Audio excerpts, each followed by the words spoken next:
All right, welcome to all of you. Thank you all so much for being here. I know that this is a big time commitment to be here during these evening sessions, and I really appreciate the efforts that you are all going through, both to attend, but more so to prepare your sessions. This is one of my favorite things of the semester because people work really hard. I know all of you have worked really hard on your sessions, and we have 6 fabulous sessions for tonight. All 6 of these people who are presenting tonight got me their files really early.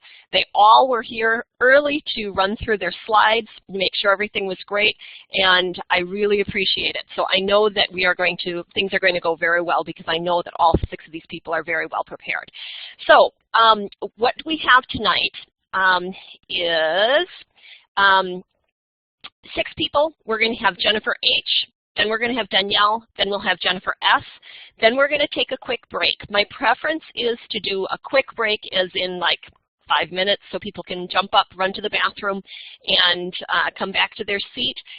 If people need more time, we can stretch that, but can you give me a smiley face if you would prefer 5 minutes, and a sad face if you prefer longer than that? Okay.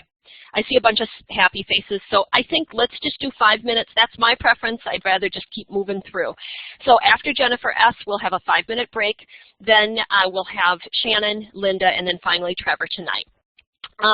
Just a couple of reminders.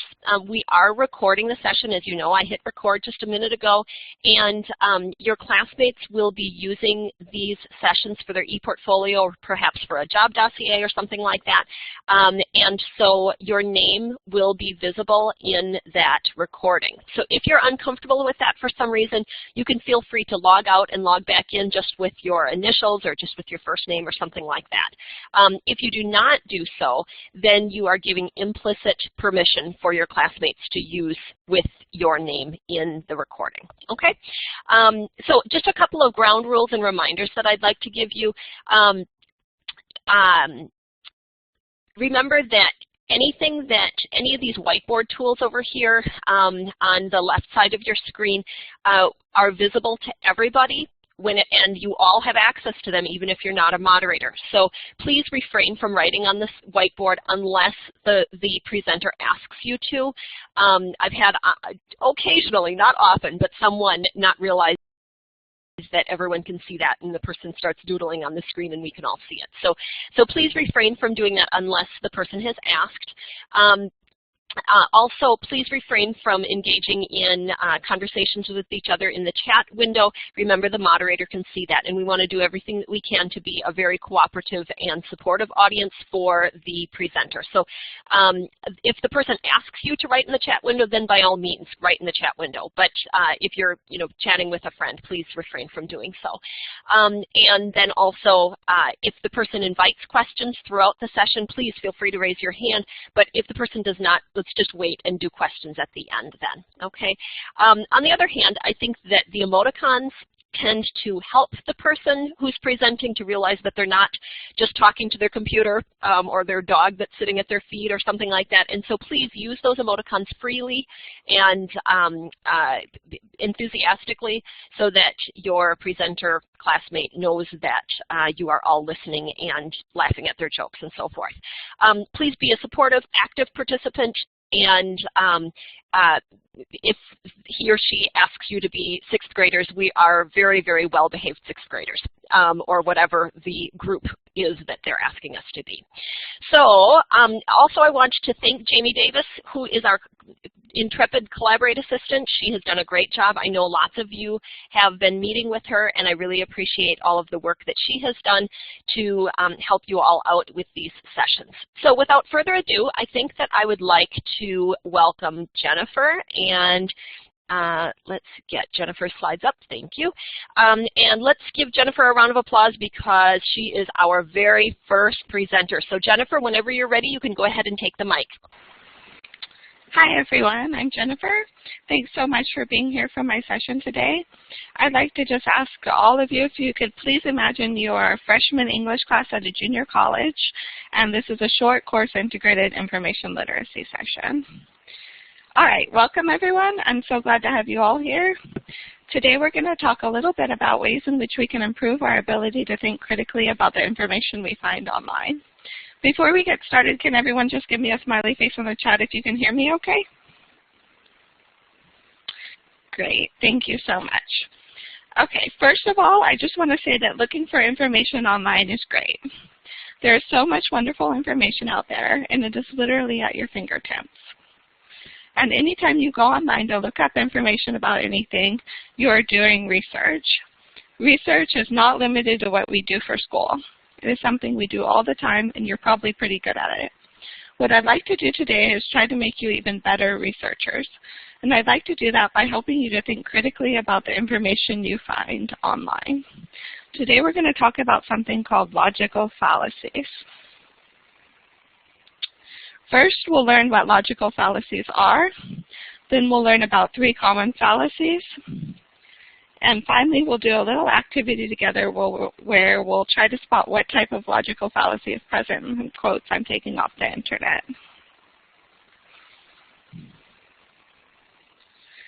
Bad logic can and does occur all over the internet, in news articles, websites, message boards, you name it. And you can find faulty logic pertaining to all sorts of topics. Now, before we actually start talking about logical fallacies, I'd like to ask you to think about something.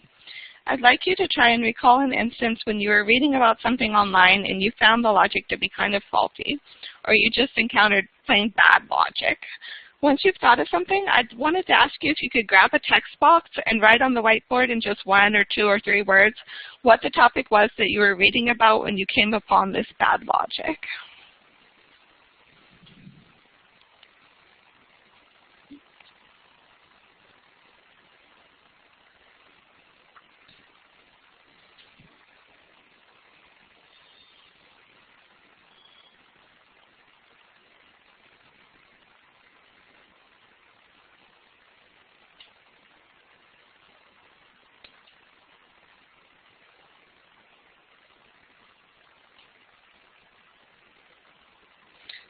Great, you guys have some good ones.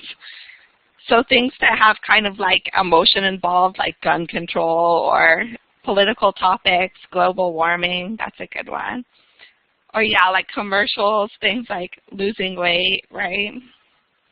Teaching evolution, Boston Marathon, right?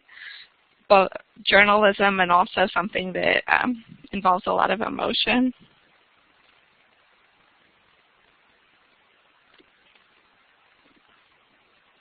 Great. Yeah, you guys got some wonderful ones up here. And I think these are really good to remember things like a lot of times we forget about logic when emotions get involved, when it's something like we feel like someone's insulted us, or political topics, things like religion, any of those things. Sometimes people get really emotional and it's easy to get kind of fall into traps when it comes to logic. Thank you so much for participating with this one. Okay, let's see. Here we have a general definition of what a logical fallacy is. Basically, a fallacy is an argument or any type of appeal that resembles good reasoning, but that actually is not, and therefore we shouldn't accept it as a valid argument. And one thing I just wanted you to note here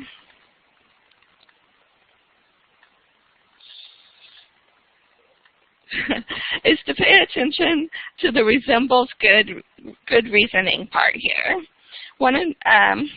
This is important because fallacious reasoning is easy to fall prey to sometimes. It's insidious and that it seems perfectly reasonable at first glance. Also, we need to check our own thinking because being human, we will likely at some point accidentally use logical fallacies in our own thinking or reasoning. So this is something we want to try to avoid both in everyday life and when writing papers and such for our classes. One more point, which we may sometimes forget, is that just because the person who is arguing a point is using fallacious reasoning does not mean that the conclusion they come to is necessarily false. It may be right, it may be wrong. The point is just that we should not accept the method by which they're arriving at the conclusion. All right. Now, before I introduce you to the names and explanations of 3 common fallacies, I wanted to share the quote on this page with you. This is something one of my undergrad professors told us. I'm not sure if he heard it from somewhere else or not, but anyway, it's the very existence of the word confusion acts to reduce confusion. The way I understand this is that being able to name something and identify it makes it so much more manageable. Like the feeling of being confused can be just awful, and you're full of this terrible feeling you can't name, and then there's a word for it, and it's like, oh wait, I'm just confused. That's what I'm feeling. And you can manage that. Anyway, for me, knowing the names and the descriptions of some of the basic fallacies helps me to deal with them. I can sometimes recognize what's wrong with something I'm reading or hearing, and then I feel a little bit less frustrated, a bit more in control and capable in my critical thinking abilities. So here we have the names of our 3 fallacies for the day: ad hominem, straw man, and hasty generalization. Let's first take a look at ad hominem, which is just a fancy Latin way of saying to the man. In this kind of fallacy, a person responds to an argument by attacking the person who made the argument or statement instead of addressing what they said. So basically, they say whatever you said is wrong because of something about you.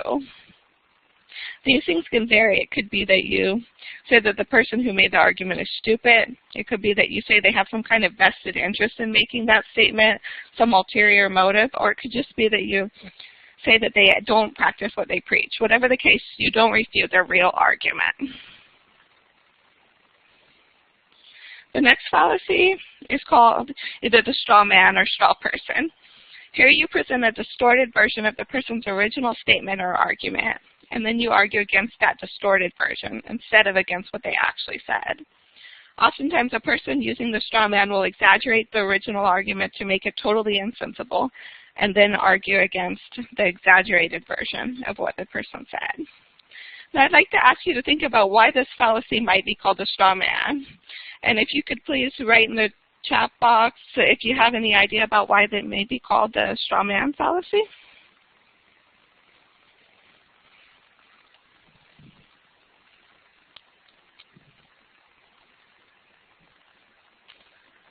Excellent. Excellent. Thank you so much. Yeah, it's easy to blow over a stick figure or puppet, right? It's hard if somebody's solid, strong, then it takes a lot of effort to knock them down. But a straw man is just lightweight, easy. So first I'll make your argument really lightweight, easy, and then I'll knock it down. You guys are doing great. Thank you. All right, let's look at the last one. This is hasty generalization. And with this one, you make a quick conclusion based on insufficient evidence. This one sometimes leads to things like unfair stereotypes or racism. We may, for instance, have a few negative experiences with people of a certain race, and then we start to believe or even state that whatever flaw we encountered in these individuals is tied to the whole race, the race as a whole. There's other examples, but that's just one. Okay, now I'd like to ask everyone to participate in an activity with me. I'm going to read a short example of an argument or text that I found online. Some of these I've actually modified a little bit for the sake of time. And I'd like to ask you to grab one of the pointers over here. And I'd like to ask you to point to the correct section for what type of fallacy is present. Does that make sense? Okay. All right, this is the first one. We have Brenda, and she says, I saw Jenny McCarthy on TV talking about how she believes vaccines sometimes cause autism. She was talking about some research and also her own experience with changes in her son's behavior after he received vaccines. And Jane says, Jenny McCarthy is a dumb blonde. Vaccines don't cause autism. Is this a straw man or an ad hominem?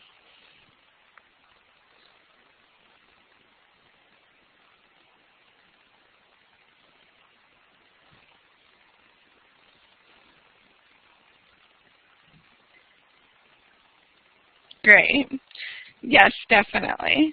There may be logical arguments Jane could make against the idea that vaccines cause autism, but instead she just insults Jenny McCarthy and then concludes that whatever she said must have been false. Good job. All right, let's look at another one. Okay. Maria says breech babies should be delivered by cesarean section in order to reduce serious potential dangers such as cord prolapse. Then Sarah says, no pregnancy is completely perfect. If we do a cesarean every time some little thing is less than ideal, how many women and babies will be negatively affected? Sorry, but I just cannot agree with you on this. Is that a straw man or an ad hominem?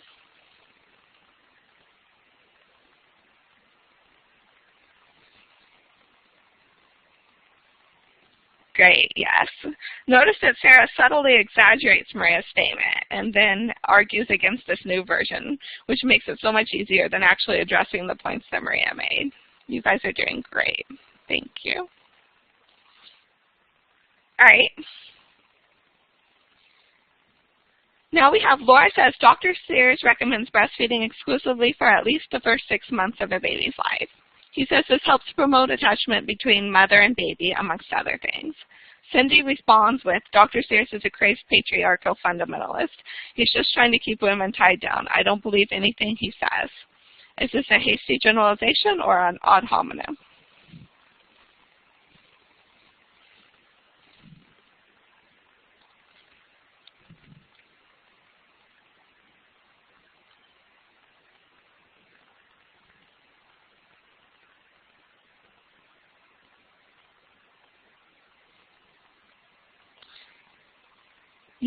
Great. Yes, ad hominem. Cindy both insults Dr. Sears and suggests that he has an ulterior motive for what he's saying. But what she doesn't do is actually tackle his argument about breastfeeding. Good job. All right. These all have to do with like babies. I'm expecting a baby soon, and I put these together with my own internet reading. So, okay. I can't explain why the Chinese baby gender predictor works, but it does. 5 of my friends and I all tried, and it was right for every one of us. Try it. I know it will work for you as well. Is this a hasty generalization or an ad hominem?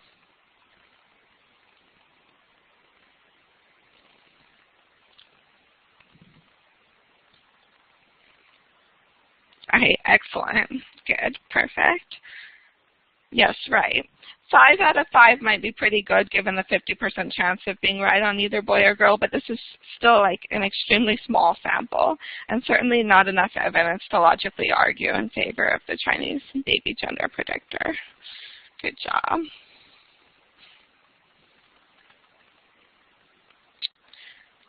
So let's see. There's a lot more to these 3 fallacies and to fallacies in general. I wanted to touch on these 3, and I want to compliment you all on you did wonderfully with those. And if you're interested, there are many more fallacies, and there's a lot more that you could study with these.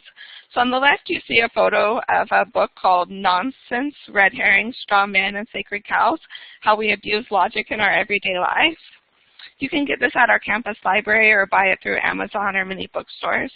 And I like this one because it explains fallacies in a manner that is easy to understand, and it's kind of a fun read. And on the right side, you'll see a couple of websites that have useful information you may want to check out if you'd like to take your study of logic fallacies further. And one of them, the bottom one, is a University of South Dakota library tutorial. So it'll basically teach you some more fallacies and then let you do some little activities with those.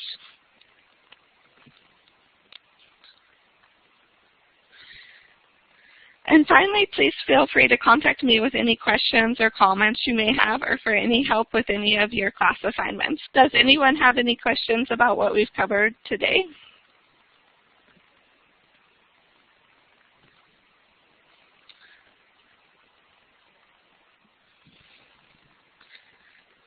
Yes, Trevor? Could you have multiple instances of logical fallacies in the same argument? That's a great question. Yes, you can. And they kind of run into each other sometimes. Like, especially I was noticing sometimes the slippery slope would kind of run in with the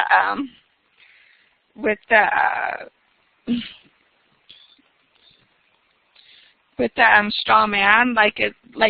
So I think sometimes, yeah, they run into each other, and then they can definitely be a lot of them. Sometimes, yeah. I think they totally do. That's a good question. If anyone has an example they can think of, that you could go ahead and share with that. Does anyone else have any questions? Okay, great. Then I'd like to thank you all again so much for your participation and for being here today, and have a good evening. Thank you so much, Jennifer. And let's give Jennifer a very rousing but quiet round of applause, both for being the first one to present and doing a fabulous job at it, and also presenting just days before she is due with her baby. So she was very eager to get this out of the way before she went into labor. So we will all wish Jennifer a lot of luck as she gives birth to her first baby. So Jennifer, thank you so much. I'm going to take moderator privileges away from you and give them to the next person. Hold on just a second. And our next person is Danielle. Sorry, I'm a little pokey here.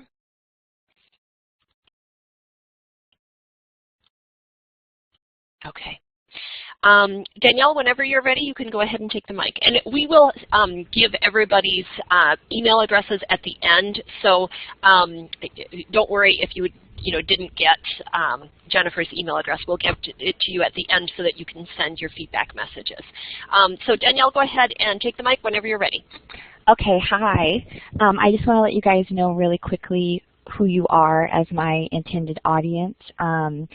This is a public library tutorial, so basically you guys could be any public library user interested in the catalog, but we're going to pretend that the session is taking place in an internet utopia and there are no trolls or, rowdy teenagers trying to be distracting, and we'll just assume that you all have enough information literacy and internet familiarity to have gotten yourself into this session.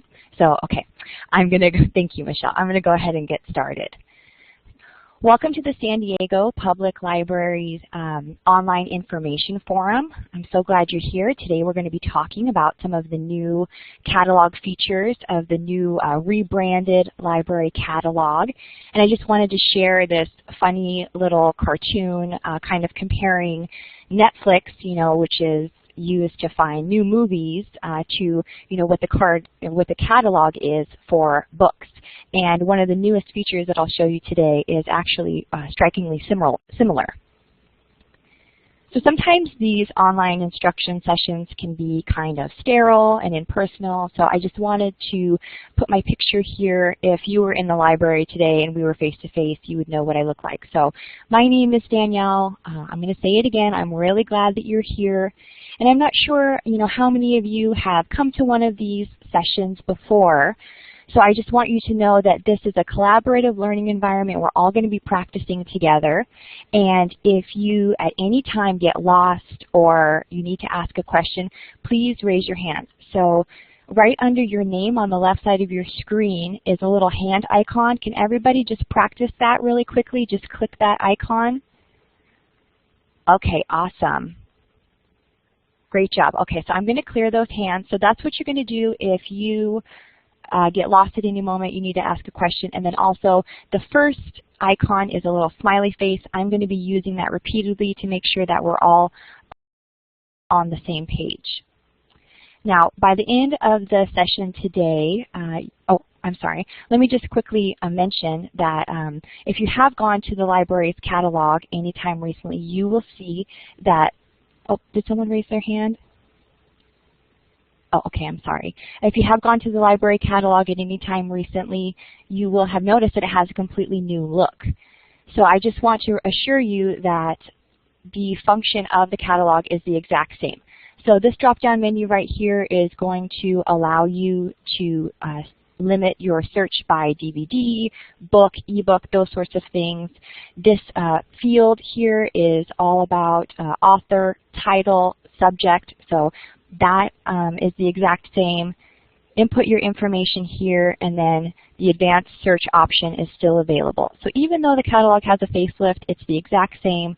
And for a little bit longer, the classic catalog, the previous look of the catalog, is available on the home page here, where you can use the previous version of the catalog. So today we're going to be learning how to browse the newest materials in the library catalog, how to text an item's location information to your cell phone, and then how to create a temporary list of library items. Now, I know that we're all very busy and everyone has 100 things to do. So just to let you know why it is so great that you're here today, I did mention the old catalog is still available, but it is going to be phased out. So you're really getting a head start by being here today and learning some of these new features. Secondly, the new features make browsing and maintaining book information so easy. I know some of us have smartphones, or maybe you have a computer at work and you're just looking for books, and you don't have a pen and paper, or you don't have your library card number. You can just quickly text or email these things to yourself.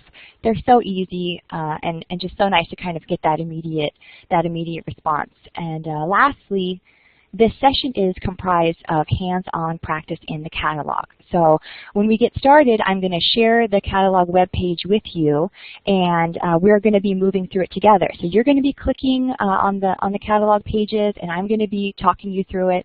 So you're going to be getting hands-on practice, get that muscle memory going, and I'm going to be here guiding you, and I can answer any questions whenever you need them. I'm right here. So that is a really awesome benefit to being in the session today. So what I'm going to do is I'm going to share the catalog homepage with you, and then the URL is in the chat box there if you need it. Can everyone give me a smiley face if they see the catalog homepage? Okay, awesome. Thank you.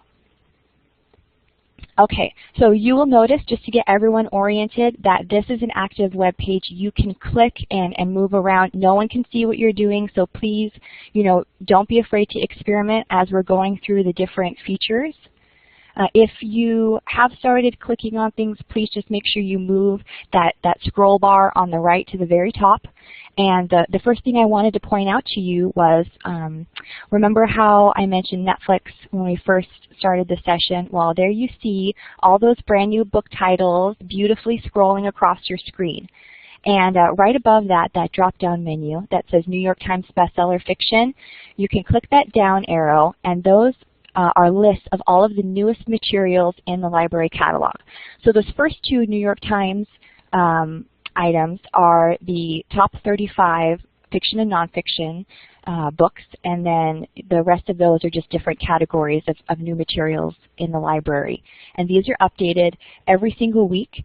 And if you see an item that you are interested in, you just click that Find It in My Library button right to the right of the title, and that will take you to the item's information. So we're going to do a quick practice. Can everybody just raise your hand for me, please? Okay, so if you are an odd number, you are going to choose a author and title from the New York Times bestseller nonfiction list, and please paste it in the chat box or type it in the chat box. And then if you are in even number, please pick a title from the new juvenile books list and either type or paste it into the chat box there. Awesome, thank you, Jennifer.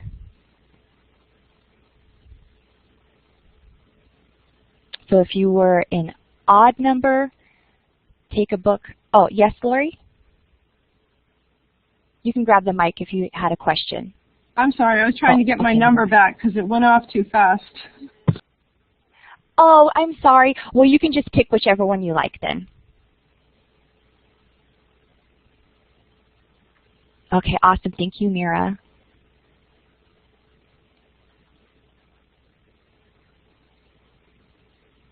Pam, did you have a question? You can grab the mic. Yeah, I'm not able to type into the chat box actually, so just in case you're wondering. Oh, well, thank you for sharing that. I'm sorry. Do you understand the tool? It's a conflict, I'm sorry to interrupt, it's a small conflict with Blackboard IM, so occasionally if that is open, people will have problems during a web tour. I am experiencing the same thing, so you might just type it on the screen if that would, well no, we can't type it on the screen. Maybe we can just share it out loud if that would be okay. I'm sorry, Danielle. No, that's totally okay. We can just move on. I just wanted to give everyone an option, a chance to practice. Okay, well that's no big deal. As long as everyone had a chance to use the tool, we can just move on to the next thing. I'm just going to make sure that, thank you guys all for your smiley faces. I'm going to make sure that we're all on the catalog homepage, so I'm just going to refresh that. And if everyone could please just pick an author just from one of the lists and type it into the search box and do a search. What I'm going to introduce right now is how to make a temporary list of items. So if everyone could, like I said, put an author name, just pick one from the scrolling list here, do a search, and give me a smiley face when you have a list of results.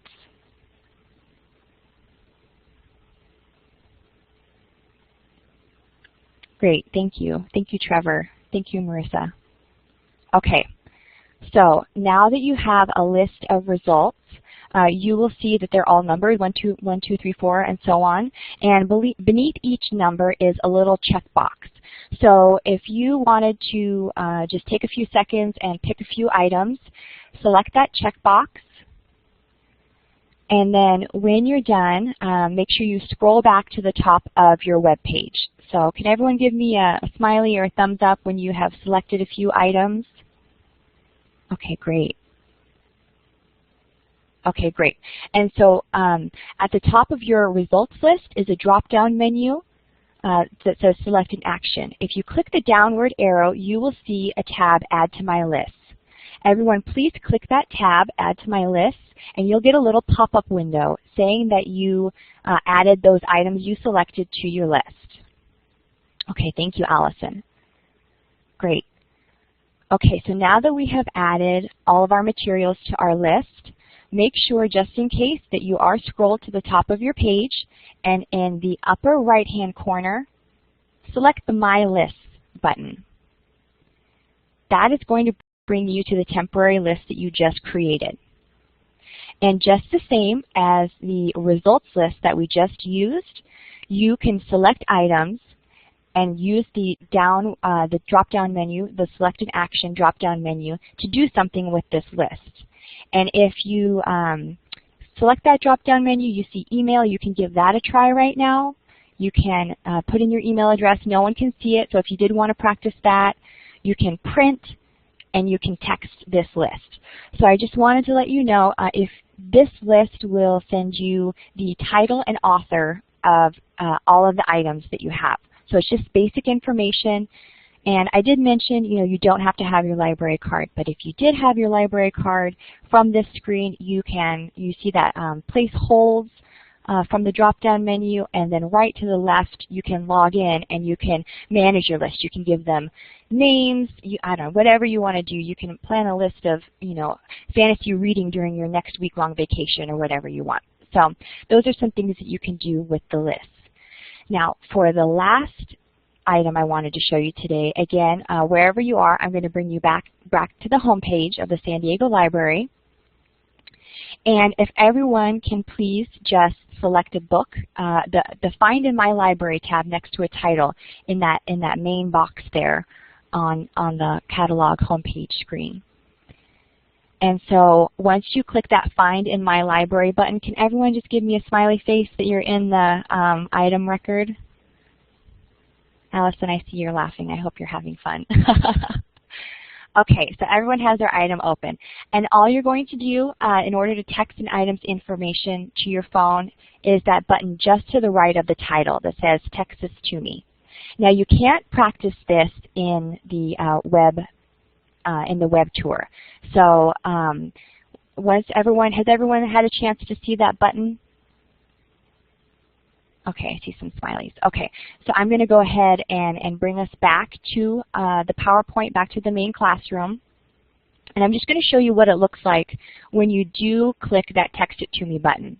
You're going to get a window where you can just add your phone number, your mobile carrier, select whatever library that you are interested in, and then just this Text It To Me button just finishes the process.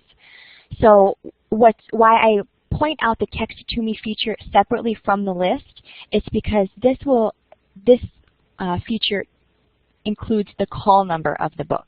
So that's the Dewey Decimal Number that's on the spine. That's going to help you just zip in, zip out of the library. You'll be able to find the book that way. So that was the third tool I wanted to point out to you. Okay, so everyone did a great job practicing with me. Now we're going to do a little review quiz.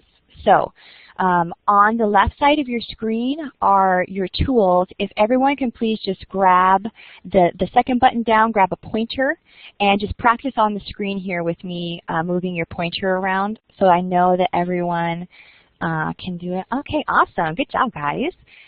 Okay, so the first question, the first thing we went over is the newest materials. So where are you going to click if you wanted to browse the different lists of the new materials? Very good. The drop-down menu.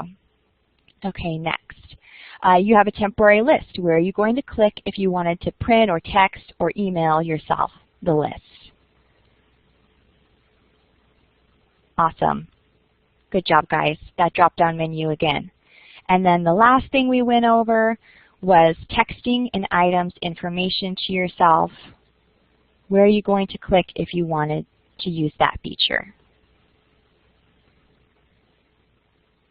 Awesome. Good job, everybody. And you get fireworks. You're so great. Okay, so if you remember, I did send you that new features handout that has just a little step-by-step instruction for everything that we went over today. So I know it's kind of confusing when I'm talking to you and you're doing it. So you do have that print resource that you can refer to. And of course, you can contact me at the library. You can call the library. My contact information is there. And lastly, does anyone have any questions? Okay, well, thank you for all of your smiles. You guys were great. Thank you so very much, Danielle. That was a great session as well. Let's give Danielle a rousing round of applause. And, oops, did we have a question? I think somebody was probably just trying to clap. All right. Thank you so very much. And so let us move on to our number 3 person. We are having some great sessions tonight. This is wonderful. So let's go ahead with Jennifer.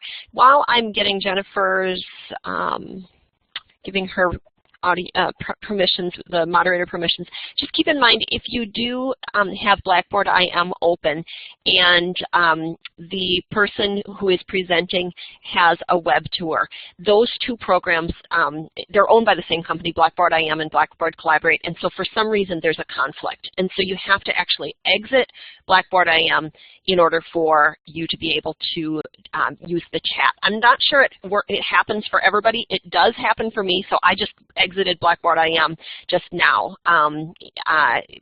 in order to make it work so that we can use the chat. So Trevor, just in response to your question, we can do it either way, but I have asked Jamie when we are putting up the timer for each of you presenters to make it only visible to the presenter. If you wanted a different way, we are certainly able to do that. It's just a setting that we can change. So Trevor, when we get to your session, let us know.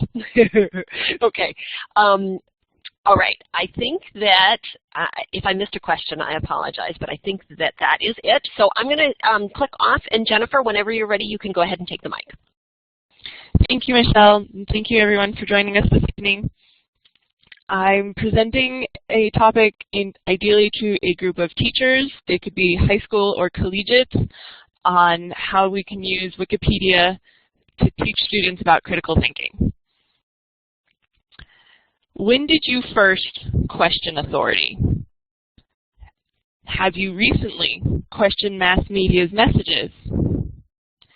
Critical thinking is the ability to assess credibility, authority, and bias. These are crucial life skills. In academia, these skills appear in peer review. What does peer review mean to you? I'll ask you to type that in the chat box, please.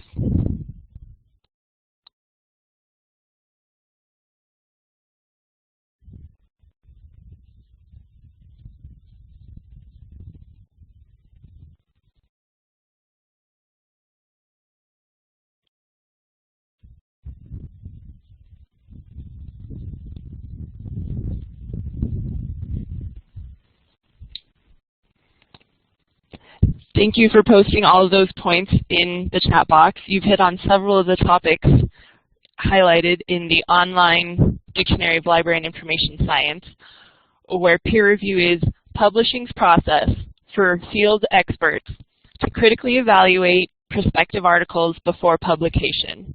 Often confidential and anonymous, it's an examination of originality, research quality, and clarity. It may lead to changes in the final document. My purpose today is to introduce critical thinking, credibility and authority or bias assessment, and awareness of the editing process across journal articles, encyclopedia, and Wikipedia. Specifically, Wikipedia is where students are. It provides really diverse examples, both good and bad, of constructive evaluation, and several lightweight options to create assignments to help students see and understand and produce their own versions of peer review. Let's see. If you would join me by typing in the blank space on the screen some of your first exposures to the peer reviewer publishing process. You can find the text box as the letter A to the left of your screen, and then begin typing as you feel free to on the page.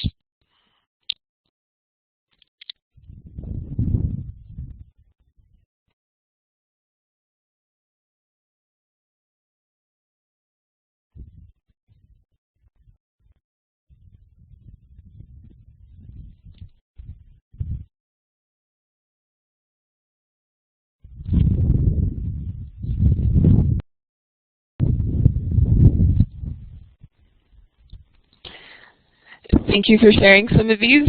It's interesting to see how recently or how long ago various people have come to learn about peer review and publishing.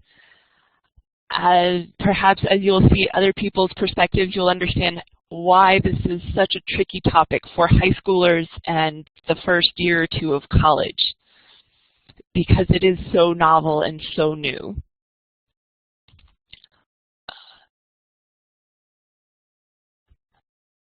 I'll move on to our next slide. I hope you can see the images of Wikipedia's emblem, some Britannica volumes, and a representative journal article, or journal cover. This happens to be Atmospheric Chemistry and Physics, representing all of those peer-reviewed publications.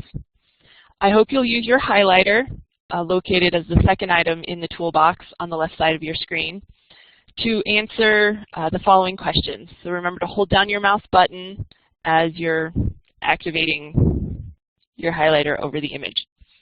Where would you go for general knowledge on a topic?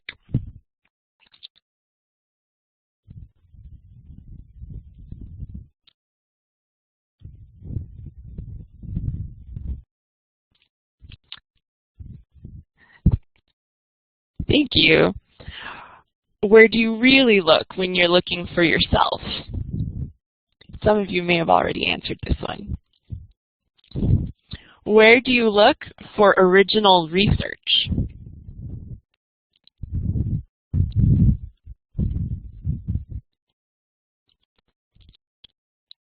Thank you. Very good. And which is a reasonable citation for college writing?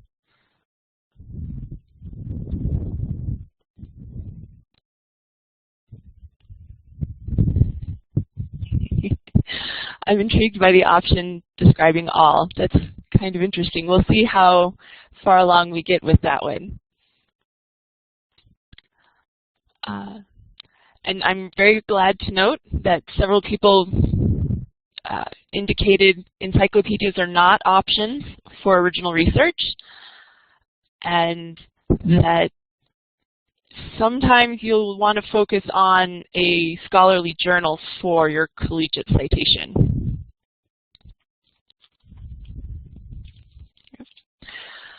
I'll move on to my next screen in a moment. Project Information Literacy, funded out of the University of Washington, did a series of reports and surveys of students at the college level over several years, and in different years finding between 50 and 90% of students self-reporting going to Wikipedia for information. That's why, pedagogically speaking, I suggest we begin instruction where students are. It's less intimidating to learn new concepts in a familiar environment before you then transfer those new concepts to new environments.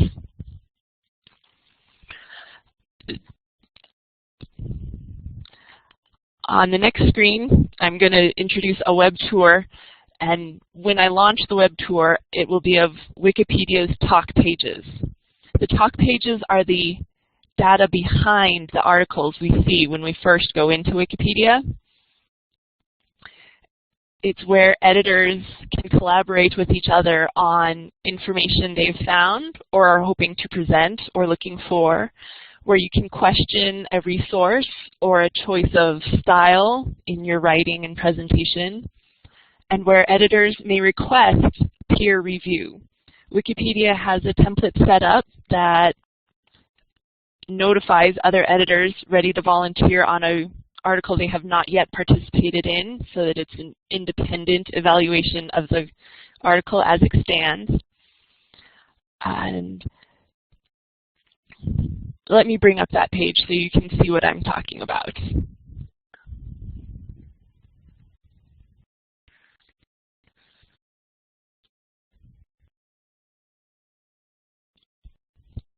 It's also available in the chat box if you need to open it independently, if it doesn't open for you inside Collaborate. You'll notice in the top left corner where it says article, and then to the right it says talk. That's how you can find and navigate these options on any given article. If you can give me a smiley face if you can see the part of the page I'm looking at. Thank you. The next part I want you to identify will require scrolling down a bit, and if you can't follow me, I'll hope you can slide down. Each editor's piece will describe a different facet of the article that they're questioning, whether it's part of the resources or the fact that some of the resources all come from the same publisher, thus creating kind of a single source issue. And while the article itself for alkaline diets then becomes one of the poorer quality articles in Wikipedia, the talk page is still a strong example of the peer review process. I would suggest as teachers that you might want to assign students to evaluate an existing review or talk page of a talk page. And then with more advanced students or further along in a semester, you could then challenge them to provide their own full original peer review of an existing article. And as a final capstone project, to participate on Wikipedia and post, as these other editors are, their evaluation of an article when requested. The greatest element about the Wikipedia talk page in the peer review process is that it is public and explicit. It's a recorded example of questioning bias, authority, credibility, and the like. As mentioned in the definition of peer review, it's often confidential and anonymous, and for students first coming to academic research, it's just the teacher said I had to have this kind of article without clearly seeing why that article deserves that reverence. So hopefully having students look at these talk pages will expand their understanding of why we're telling them to go to encyclopedias and academic journals. I'll now share a page that has a really awesome example of a critical review, peer review. Whoa. There we go. And also posting this URL to the chat box. There we go. If you'll give me a smiley face when you can see the screen. Thank you. As we scroll slightly down on this chat box, in the first big box, there is a history of its peer review. And where did I lose it? If anyone sees it, feel free to highlight it. Oh, we can't highlight. We're in the web tour. It used to say archive of. My window is so much skinnier than it used to be, so I'm not used to seeing it.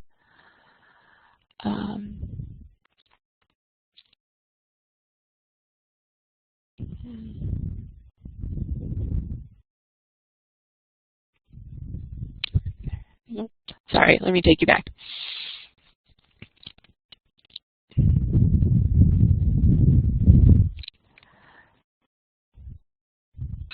There we go.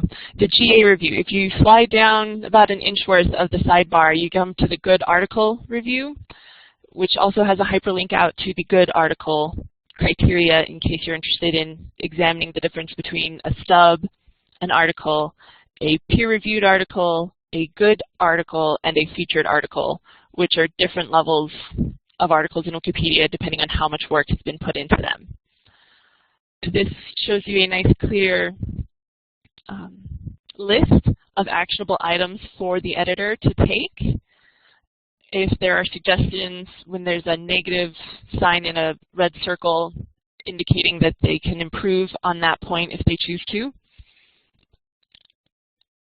And I'm hoping in the next 4 minutes that you'll take time to walk through this page, and I will share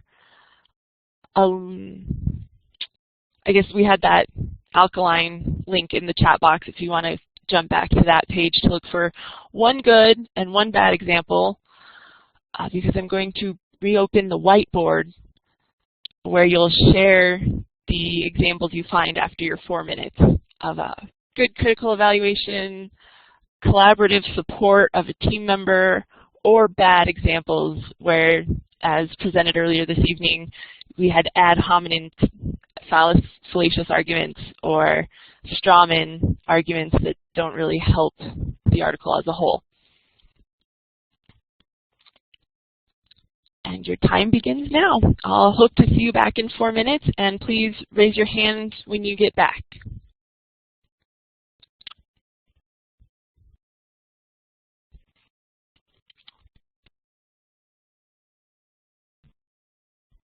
And feel free to type any questions you have in the chat box if I've been unclear.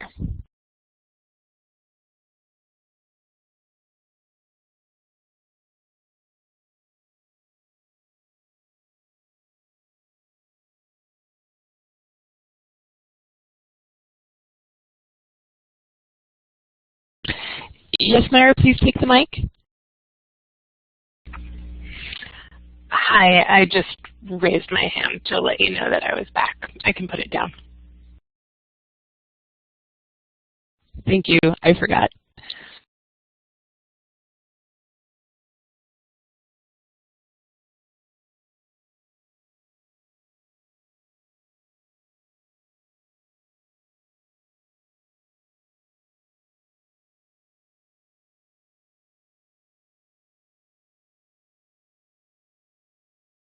And we're down to the last minute or so.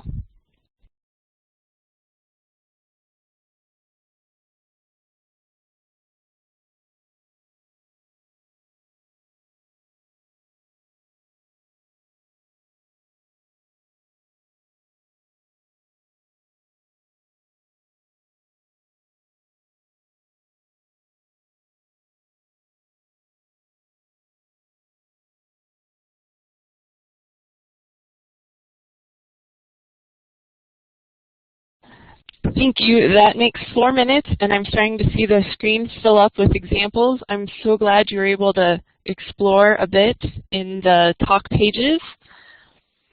I'm going to open a short quiz to get some feedback on how I can go forward from here. If you'll take a few minutes to fill in the question, and there it is.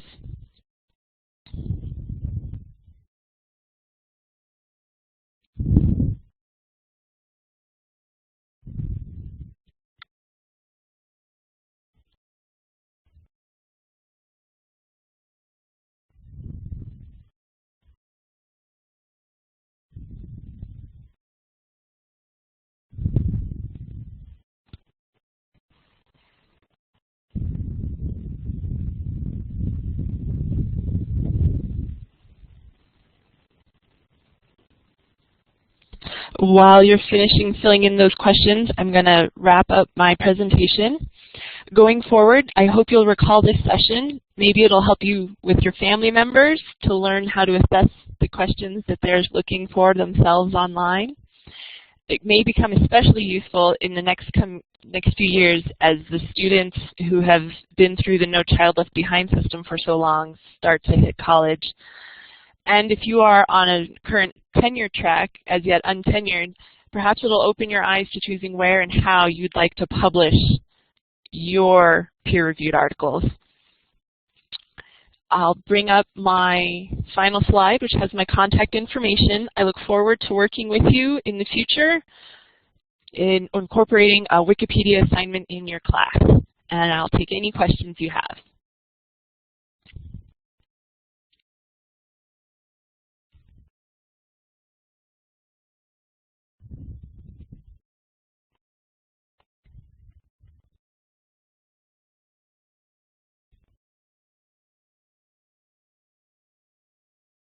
Jennifer, I think Lori has her hand up. Do you want to call on her? Thank you. Yes, please, Lori. I answered the questions on the quiz manager, but I can't make it close. All I can do is move it around my screen. I'm sorry, let me see if I can get it to go away again. And Myra, your question? Hi, thanks, Jennifer. I just wanted to say although my chat box is no longer functioning and won't let me tell you this, it's a very cool topic, and thank you very much for the information. Thank you. If there are no other questions, my presentation is complete. Fabulous. Thank you so much, Jennifer. You did a great job, and lots of interesting ideas, and a nicely crafted lesson. If people have problems writing in the chat window, close Blackboard IM, and you'll be able to open it again. It's just that because there was a web tour, it interrupted the ability to use that. So that's what the problem is. So Mira, if you want to just try to exit altogether, not just close the window, but exit it altogether. Okay, we are going to have a 5-minute break so that everybody can run to the bathroom, go get a cup of coffee, and come back. So my clock says 11:03, so let's reconvene at 08. And if we can also, Jamie, would you mind just putting up a timer? Great, thank you, that everyone can see. So let's reconvene at 08. Thank you.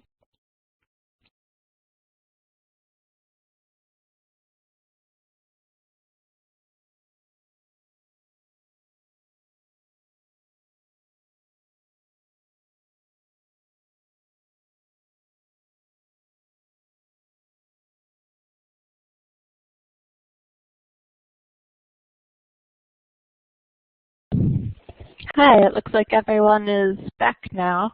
Do you mind giving me a smiley face if you can hear me okay? Thank you, Jamie. And here I was talking to myself.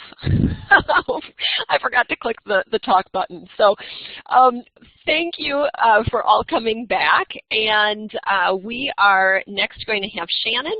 And Shannon is joining us from summer of 2012. She took this class and she wasn't able to present her session during that term. And so she is here with our class. And I am very glad to have Shannon here with us tonight. So Shannon, whenever you are ready, please grab the mic and you can begin.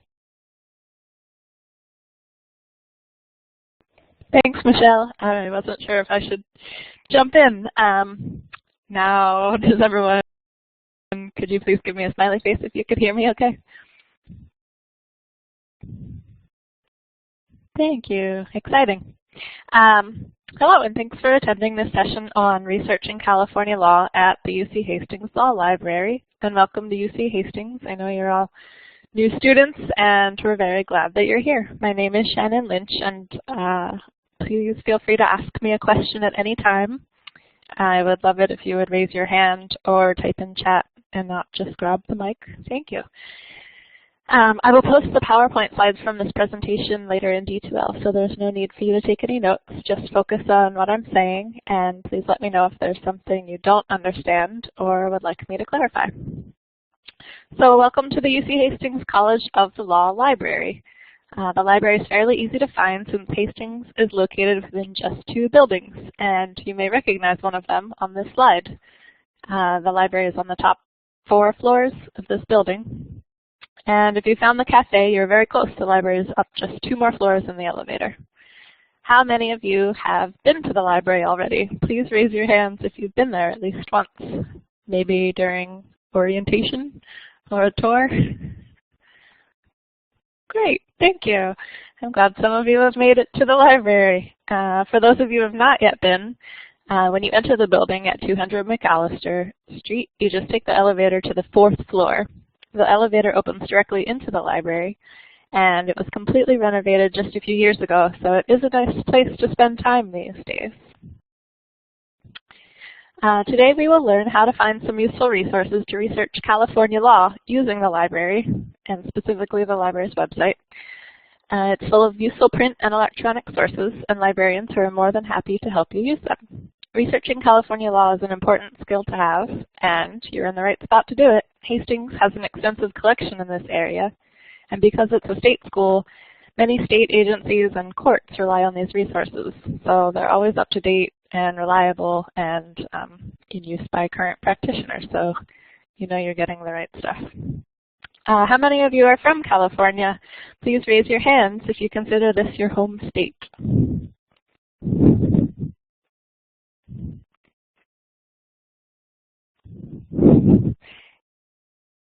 And if you are not from California, please take a moment to write on the whiteboard what state or country you are from. You can use the text tool, that is the letter A in the box on the left part of the whiteboard. And if you want to write your name, then you might get to know each other. Or you can just write where you're from, and we can see the wide variety of places in the world, which is pretty great. And here we've all come together in San Francisco. I'm from Baltimore, Maryland, but I've lived here for the last 11 years. So it feels like home. I moved here to go to Hastings, actually, and later did an internship with the library. So today we're researching California law, but one day we will learn to research laws from all over the place, all of these states and countries, and we will cover these topics in other tutorials. Researching U.S. federal law will come later, too. During your time at Hastings, you'll need to research California law for many classes, any internships and externships you might have, moot court, and for whatever journal you might write for if you choose to do so. And it will definitely be on the bar. So has anyone here researched California law already, perhaps? Please give me a smiley face or a thumbs up if you've already maybe looked up some kind of California law or how to find a lawyer in California, court information, anything like that? No? Okay. Does anyone have any ideas of where you might get started if you wanted to look up California law? Oh, I'm sorry, Mira, I missed you. If you did have any ideas that you wanted to share about where to get started looking up California law, it would be great to hear them. I like your idea, Michelle. Mira, do you want to grab the mic? Sure. I went to the public library to ask a law question that came up in a class, and they sent me to the county law library, which was pretty cool. Oh, nice. That is cool. All counties in California have one of those, which I did not know before going to law school. These are all great ideas. Thank you, everyone. Some approaches are more comprehensive than others, and it really does, I guess, depend on what you're looking for the specifics. Today we will focus on comparing two starting places, Google, which I think is pretty normal for most people, versus the Hastings Library catalog called Encore. So these days, most people think Google is the best place to start looking for anything, many librarians included. Sometimes that's true. So let's try it. I will open a browser window, and you all can either follow along or Google, I guess, California law on your own.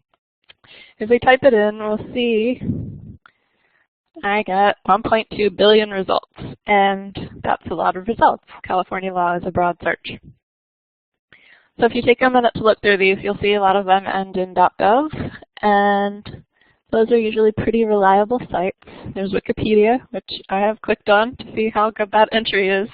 And I'd normally, if you wanted to look at Wikipedia, you could scroll down and see that there are, at the very end, some good references to actual legal sites that are reliable and useful. But basically, you have 1.2 billion results. I'll just go back to Google and see. We came up with these really fast, but it takes time to evaluate each search result, a few seconds or minutes depending on what it might be, to see if it's relevant, how current the site is, the author's details, and other factors just to determine reliability. And that time spent can add up really fast. So I would suggest that the library catalog can help you narrow your source list and save a lot of time in the future. So let's switch from Google to, we'll go to the library's homepage, which is all you really need to get started finding everything you might need. And I will publish that URL to chat in case it gets lost.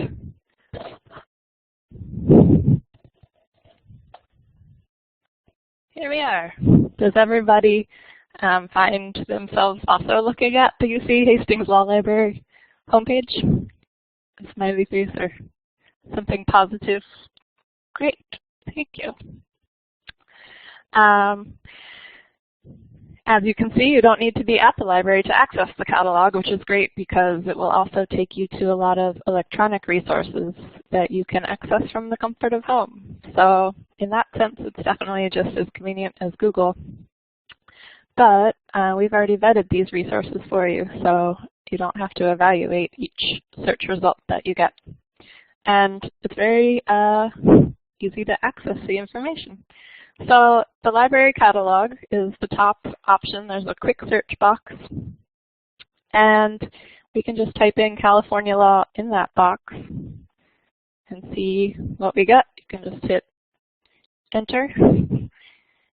And it does all of this great work for you. It comes up with 4,506 results for California law in the Hastings collection. These search results are very different from Google's. They involve books and microfilm, periodicals, ebooks, web resources. If you scroll down, you can see lots of articles. A lot of these are available online if you log in using your Hastings ID and password. You can see on the left that you can search or break down your search results based on what's at the library or online. There are over 10,000 articles on California law in various databases that Hastings subscribes to. And they are in many languages, and if you scroll down and keep looking on the left, there are dates. So if you're looking for something specific to 2010, you can sort that way and view those results, which you're welcome to do. Whatever you click on right now, we won't see. So feel free to click around and see what is most of interest to you. I am going to refine this search only slightly by adding quotation marks to narrow it a little bit. And that will just pull up results that have California law appearing together in the title, subject, or author. So that narrows it to 156 results. There are still over 10,000 articles. But as far as manageability, this is a lot easier to work with. And that's true in Google as well. You would get different results with the quotation marks, but it's much easier to see here. So does everyone see 156 results? Does anybody else get any crazy numbers that are wildly different? Uh-oh. Oh no, a stale result.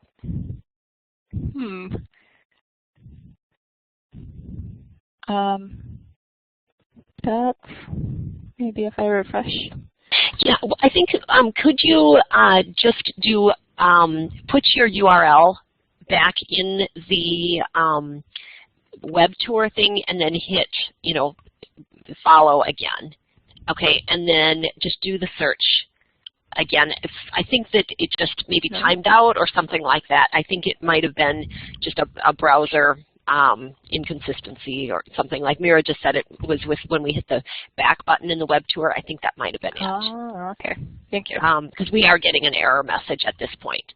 And now I just refreshed it.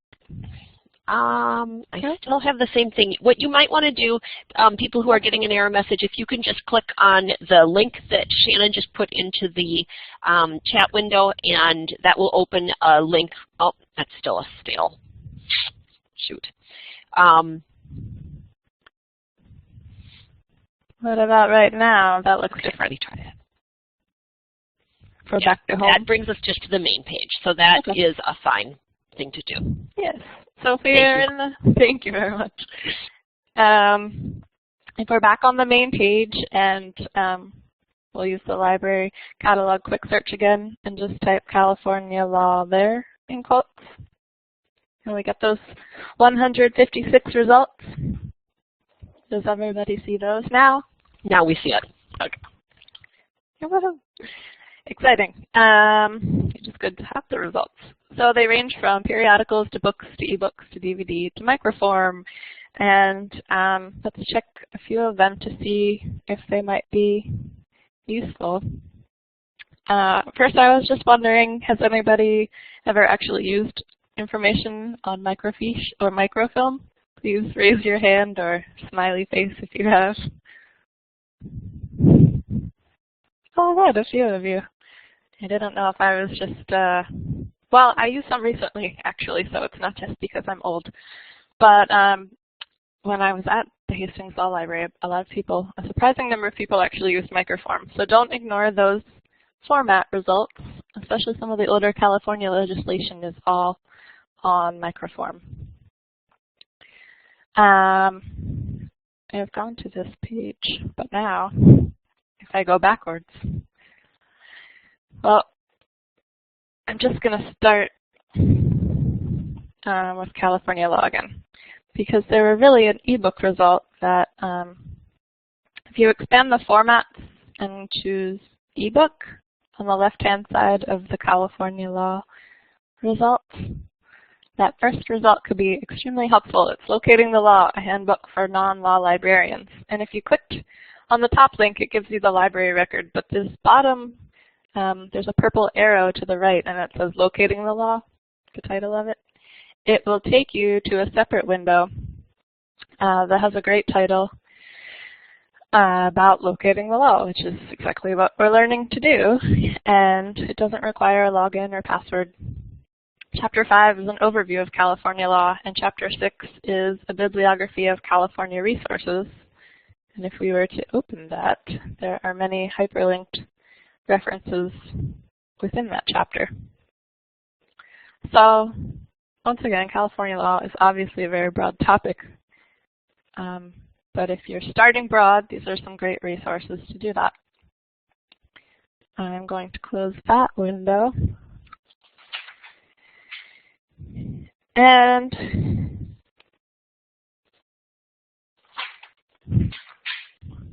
when you're doing legal research for an actual purpose, you will generally have a pretty specific question of law to answer, or you'll be looking for something that your professors asked you to find, or a judge, or what have you. But if you're ever stuck or need search help, the librarian at the reference desk is always happy to help you. So let's go back to home again. I used that blue box that says the Hastings Law Library in it. It's an easy way to get back to home. Is everyone else back to home? The library's homepage. Oh, good. So now that you know how to do the legwork, here's another tip to save you a lot of time in the future. Hastings librarians have compiled some research guides to help you get started on all kinds of subjects. You just need to scroll down a bit on the home page and you'll see research guides in blue, and that is aptly named. You can either use the quick search box under research guides to look for a research guide on whatever topic you're interested in, or if you click just below it where it says go to research guides, it will give you an alphabetical list of them. So if I'll type California in the research guides just to be extra broad. And when I type that and hit enter, I get to a page that has 5 research guides of California in the topic. Does everybody else get these California research guides? 5 of them. Oh, good. They are some of them more specific than others.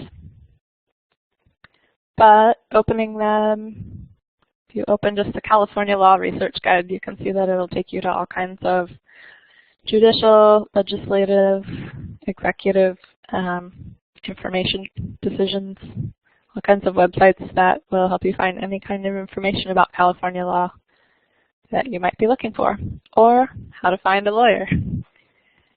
And it's a great source for finding past bar exam questions if you scroll down to the bottom of that page, which they are not always that easy to find. So returning to the home page, which I want to do without losing you.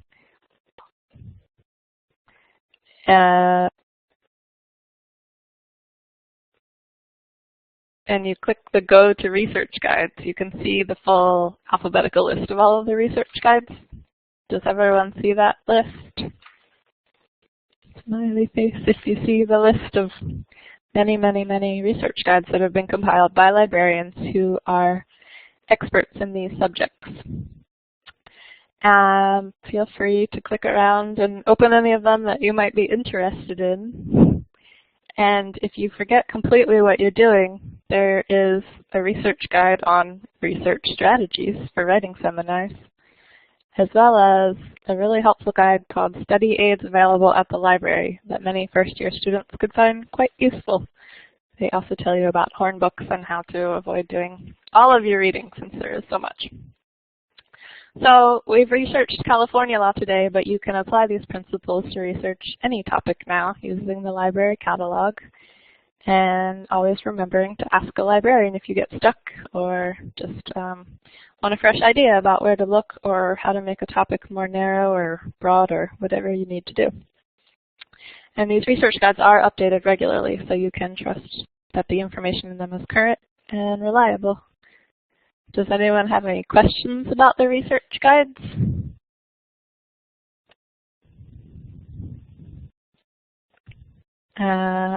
Okay. So,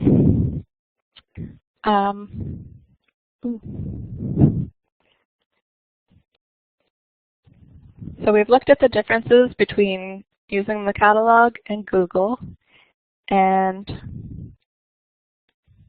seen that using the Encore catalog can really save us a lot of time and that the resources within are very reliable. So this concludes the overview of resources in California legal research. We hope to see you here at the library very often. Thank you very much for your attention, and I welcome your feedback. Great. Thank you, Shannon. Let's give Shannon a round of applause. You did a great job. Oh, did we have a question? I think probably somebody was just trying to raise clap. So let's give her a round of applause. Thank you so much, Shannon. That was very useful. And our next person who's going to be up is Linda. So let me switch gears here, and we'll get Linda up.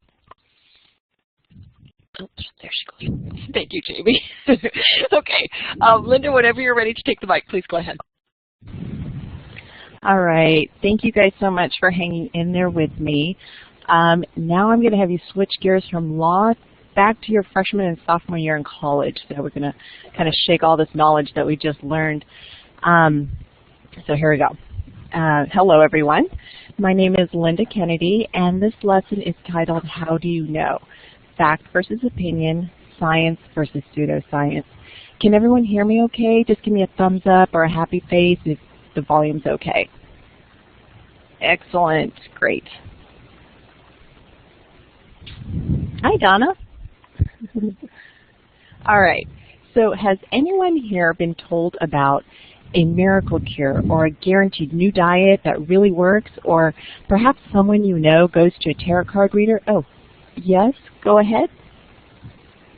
Does somebody have a question? Oh, okay, no problem. So getting back to hearing if there's any miracle cures or diets that definitely work, or maybe you know somebody who goes to a tarot card reader or even claims to have spoken to a dead relative through a psychic.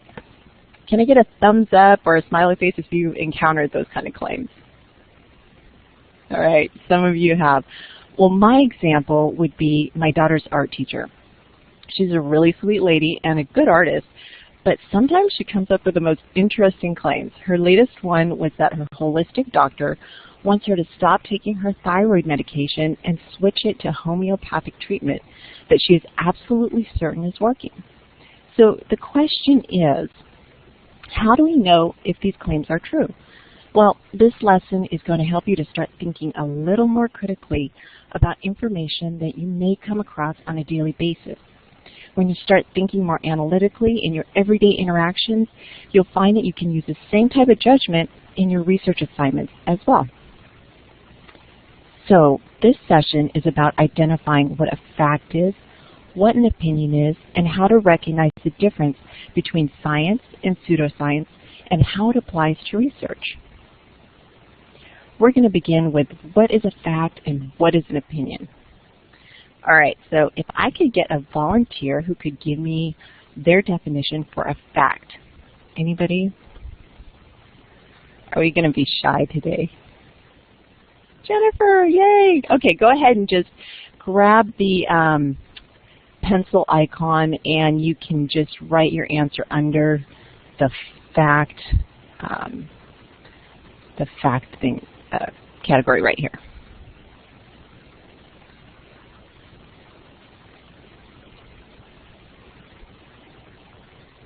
Or you can grab the mic if you'd like.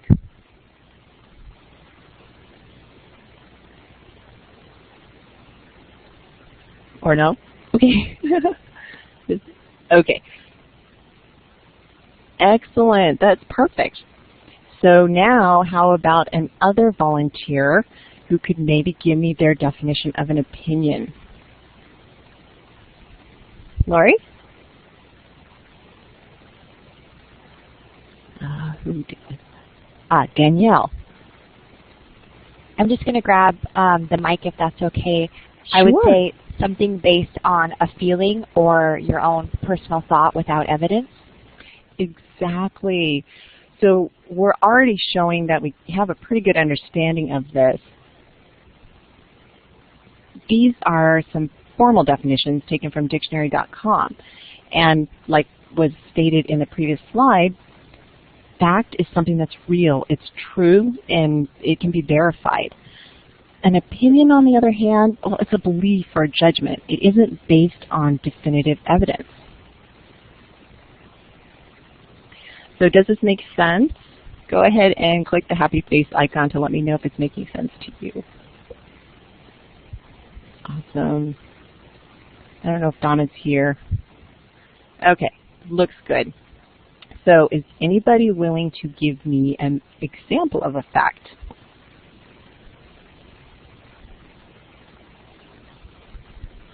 Oh. All right, Jennifer. All right, Jennifer, I'll have you give me an example of a fact. And Marissa, if you want to give me an example of an opinion, you guys can go ahead and just write it at the same time.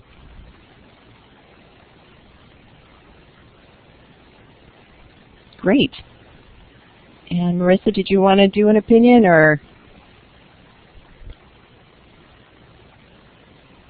I don't know, that might be a fact. That's great. So you guys definitely know what we're talking about here. So how does this have anything to do with science or pseudoscience? Well, they're actually very similar to fact and opinion. Here are the formal definitions of the two, and you can see that science, well, it relies on facts. And pseudoscience, well, not so much. It's more based on opinion and what people, think of something. Now, I apologize here, you guys. I am just going to slide through here. So, how do people even know how to do this science thing? Well, it's called the scientific method. And this is a step-by-step guide to reaching a factual conclusion about an observation. We begin by making an observation and develop a question around what has been observed. So, for example, if someone tells you that there's a new diet pill that will make you lose weight and feel great, you are observing that people are using this new form of dieting, and based on the claims, people are losing weight when they take this product. So next, you're going to ask, why is this happening? You then create a hypothesis and use it to develop a purpose for an experiment. You could say, I think this is happening because people are taking this diet pill. So next, you would ask yourself why this is happening. And you could say, I think this is happening because people are taking the pill. So you would then have to do an experiment to test this hypothesis. Your method could be to measure or compare results with the pill and without the pill over a set amount of time. All the conditions need to be the same except for you taking the pill. Now keep in mind, this isn't a perfect experiment, but it gives you a good idea of the steps that are required to make this a scientific method. So after the allotted time, you would analyze and review the data and then form your conclusion. Do the numbers support your hypothesis, or do the results disagree with your original statement? Only after all of these steps can you make an accurate scientific conclusion. Does that make sense? Are there any questions?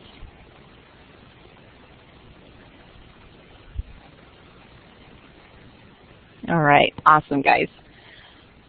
So now I'm going to move into some of the details of research.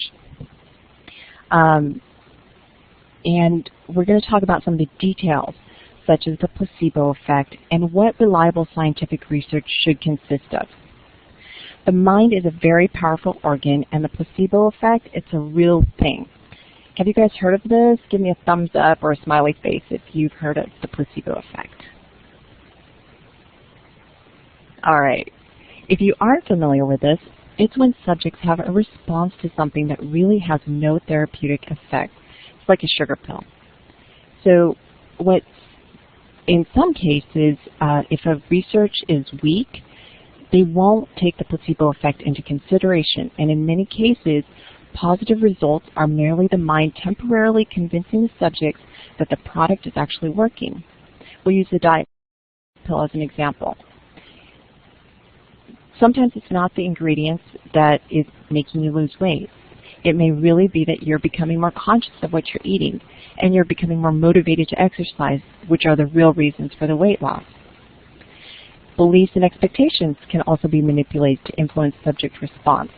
The ideal study is called a double-blind, randomized control study. That's a big word, or a long sentence. So the reason for this is you want to remove as many external cues from the testing environment so the most accurate results can be determined. To be controlled, trials use a control group which is not exposed to the real product. This can be done through a placebo. Double-blind means that the study, the researcher and the subject do not know which is the real product and which is the placebo. Randomization means that the product, real and placebo, are not distributed in a predictable fashion. So you can see that there's a lot of variables that need to be taken into the equation to really zero in on the reason for the results. Now, we're going to take a look at some of the things to look for when you review scientific research. First of all, quality research will not rely on authority to make a claim more legitimate. Just because someone like Dr. Oz said so does not make something true, and it definitely is not good enough for the scientific method.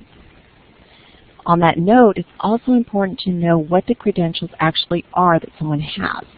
Just because someone is called doctor does not mean they are physicians.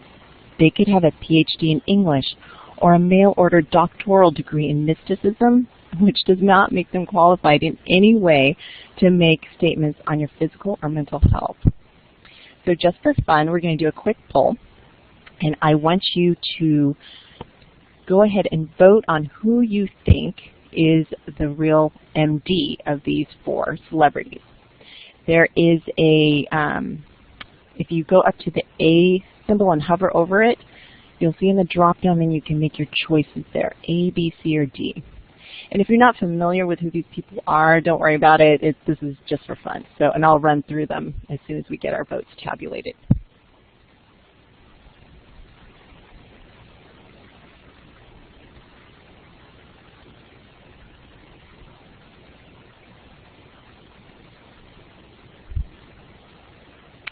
All right, so it looks like everybody voted. I'm not sure. Let's see if I can publish the responses. There we go. I'll drag that up here just to get it out of the way. Oh, did I have duplicate that? Is there any way we can get rid of, are you guys seeing two? Oh, oops. All right, well, either way. We'll go ahead and start with Dr. Phil. It looks like you guys have a pretty good idea of who it is. But I do want to point out some things about these individuals. Dr. Phil, he has his PhD in psychology, which is good, but he is not a licensed psychologist. He can get away with counseling on his television show because it's considered entertainment. Dr. Laura Schlesinger, she is also a commentator. She's on the radio, does counseling type of things, but her PhD is in physiology. That is not related to psychology in any way. So she's giving advice that she really has no business giving. C, we have Dr. Mayim Bialik, otherwise known as Amy Farrah Fowler, for those of you who watch Big Bang. She has a PhD in neuroscience, which is the same as her character in the Big Bang Theory. Which leaves us, as some of you have guessed here, Dr. Jiang, otherwise known as Mr. Chow from The Hangover. For those of you who haven't seen The Hangover, he is quite a dramatic, comedic character in The Hangover. So it's really fun to see that he is able to step beyond his medicine and have a good time. Anyways, so great job, everyone. Thank you so much for participating. So now that we've talked about physicians, we have to understand that sometimes a doctor doesn't know or doesn't have the authority to talk about a field outside of their specialty. We'll talk about Dr. Oz here. He is a cardiothoracic surgeon. That is his specialty. He is not a neuroscientist, a dentist, or even a nutritionist. I recently came across a piece where Dr. Oz was advocating the removal of amalgam fillings and replacing them with composite due to the mercury content. There have been multiple studies over the years done on this, and they have found that silver fillings do not cause and cannot be linked to problems that have been stated. Dr. Oz is stepping out of his field of specialty, and he's also supporting unscientific claims. Good research also doesn't ignore conflicting evidence or try to explain it away. Either a product has an effect or it doesn't. If it only sometimes has an impact, then you might want to consider that the product itself is not what is making the difference. For example, going back to the piece about the silver fillings. The claims are that amalgam fillings can cause memory loss, anxiety, fatigue, or even autoimmune disorders. Well, as mentioned earlier, studies have not been found this to be the case, but sensationalistic claims are ignoring the contradictory evidence. Next, results should not be manipulated to confirm the hypothesis. Honest research will report on the information found. For example, if a study comes back that cannot link amalgam fillings with an illness, then the researchers have to report on that. And finally, subjective observations like my aunt said her MS went away when she had her fillings replaced is not enough to be considered conclusive evidence. So this brings us to peer review. How many of you have heard of peer review? Now, I think we covered it earlier, but all right. So what it is basically a review or critique of your study by your peers or colleagues. It's meant to test what you have found and be able to repeat your experiment and confirm and make your research valid. This will in turn allow you to publish in a reputable, unbiased journal. Now, a lot of pseudoscientific research can't make it to these journals, so it's important to know that that's something to look for when you're reading your articles for your research assignments. Okay, so based on what we've learned, good scientific research, you now know that good research will clearly state the purpose through the hypothesis. They will openly discuss their methods so other researchers can try to replicate the study. Results will be acknowledged regardless of the findings. And finally, good research can be found in reputable, unbiased peer-reviewed journals. On the flip side, pseudoscience does use authority to strengthen their case. Pseudoscientists will eagerly name-drop supporters of their claims, especially if there's a celebrity available. Like Dr. Oz, he's made statements like this: medications almost always do better if they're used in conjunction with other supports. Now, this may or may not be true, but just because Dr. Oz said this does not make it a scientific fact. Then we have a little less authoritative person down here. This is Trueblood's Joe Manganiello's testimonial on a homeopathic cold medicine called oscillococcium, where he said, "I learned about it on a set. I was sick and this stuff knocked it right out of me. It was amazing." These are only statements and cannot be considered proof or evidence to support a claim. Pseudoscientific research usually won't follow the scientific method and will be so poorly executed that it will include non-repeatable or vague elements that make replication impossible. And anecdotal evidence to back up the claim is almost always used, as we saw in the previous slide. Remember that anecdotal evidence is more like an opinion and cannot be used as a fact to support a claim. All right, so how is everyone doing here? Is this all making sense to you? Do you have any questions about any of this? All right. Well, thanks for hanging in there with me. In conclusion, when you hear extraordinary claims or need to evaluate research for school, look for assertions that have a systematic method, research that can be reproduced, clear data, and look for research that will discuss their findings whether they support or refute the original hypothesis. recognize when research isn't sticking to the scientific method, or uses testimonials as fact, or doesn't acknowledge or want to explore contradictory evidence. Try to distinguish between when someone is merely stating an opinion or is actually giving you facts based on evidence. So great job, everyone. Thank you so much for being a great group, and good luck with your studies. Thank you so much, Linda. What a great session this one was as well. We have been so fortunate to have all these great sessions tonight. Okay, so let us have Trevor go ahead next. And Trevor, whenever you're ready, you can go ahead and take the mic. Hello, everybody. Can you give me a smiley face if you can hear me? Okay, great.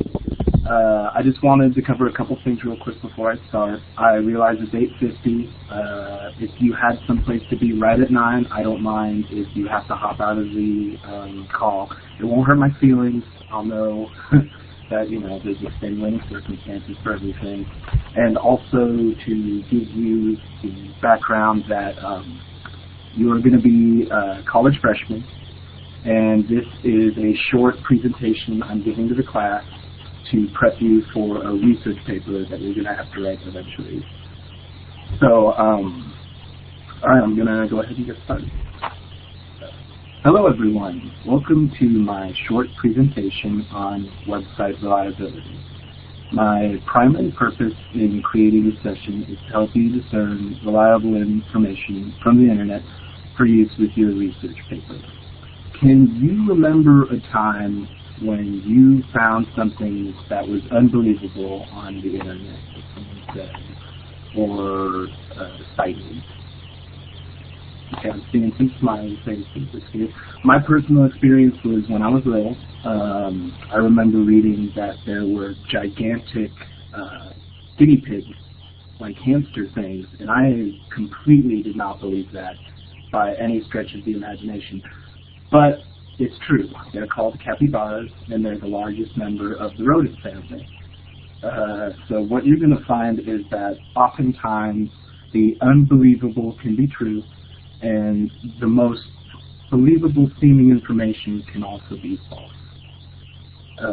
This process of weeding out unreliable information is going to be ongoing. It'll take you a lifetime to actually get the skill to a point where you're going to be able to feel confident when you read something to evaluate whether it's true or not.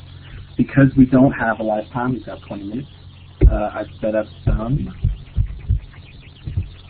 session goals for us. There are 2 of them. It's to start thinking about critically evaluating any information that is found on the internet, and to be wary of the information source, both its author as well as the sources that it cites.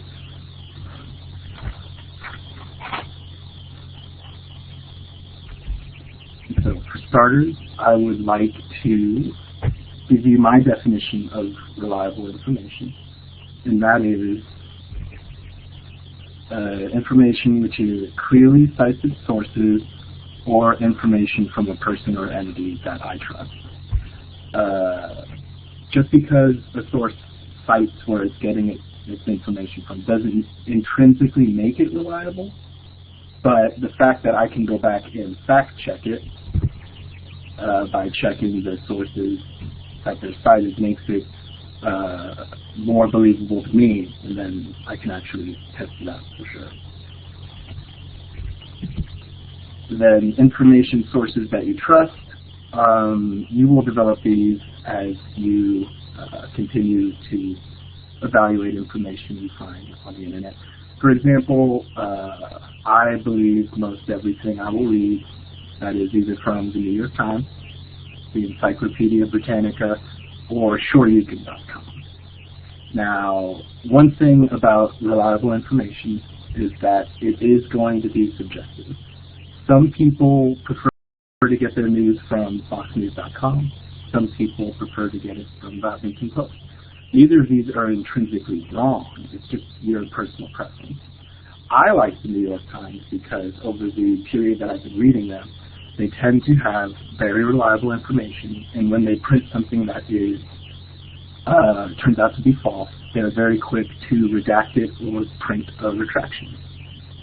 I like the Encyclopedia Britannica because it has a long history of being an authoritative source, and especially when you look at their articles online, all their entries have listings for the authors, and when you click on the author, it'll show you their credentials as well as books they've already published.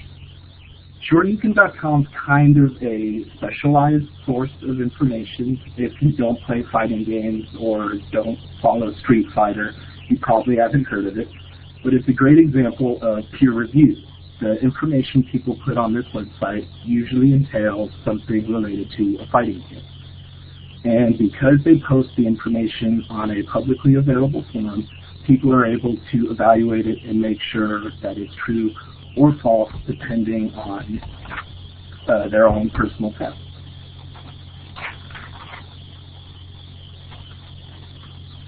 Now I've got a little exercise. If you could please select either the check mark or the X mark for which of these websites which seems more reliable.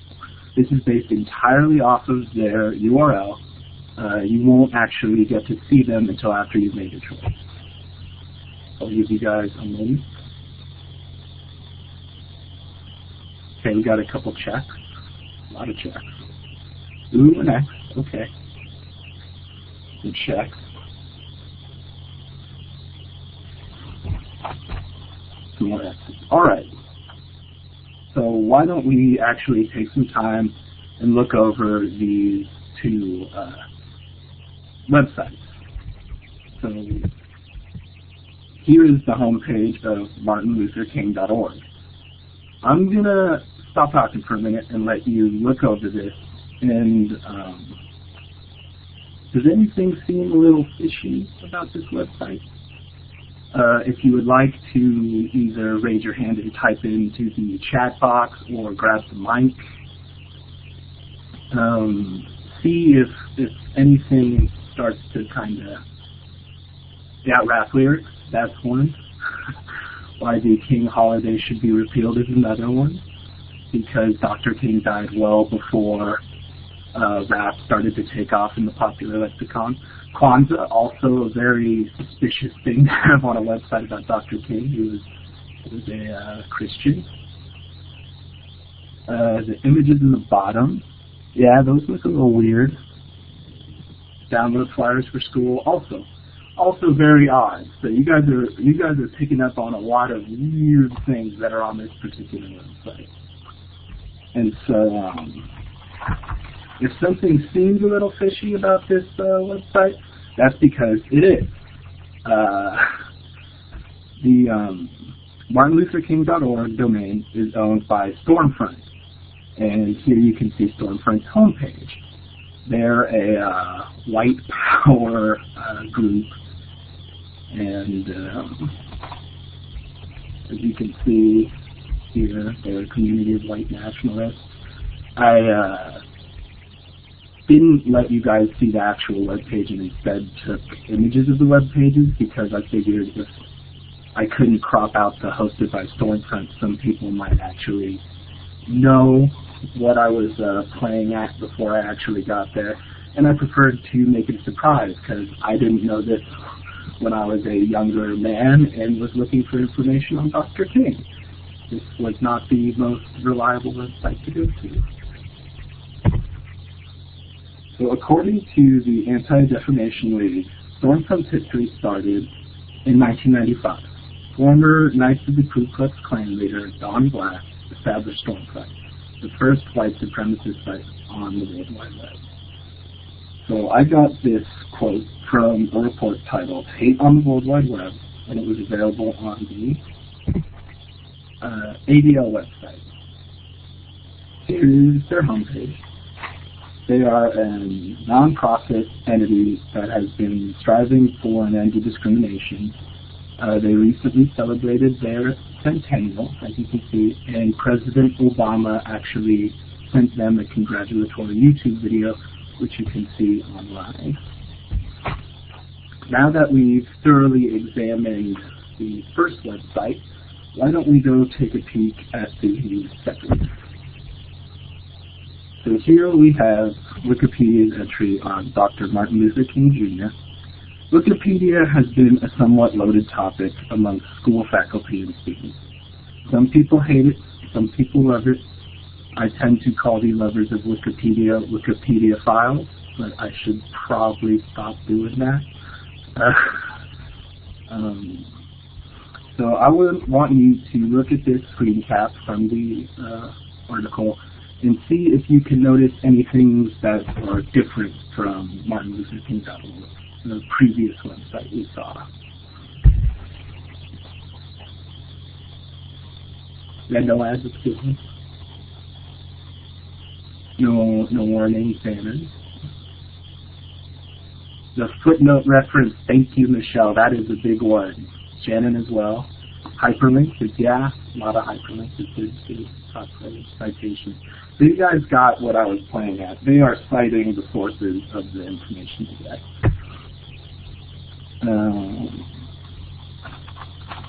Now, why don't we look at the references?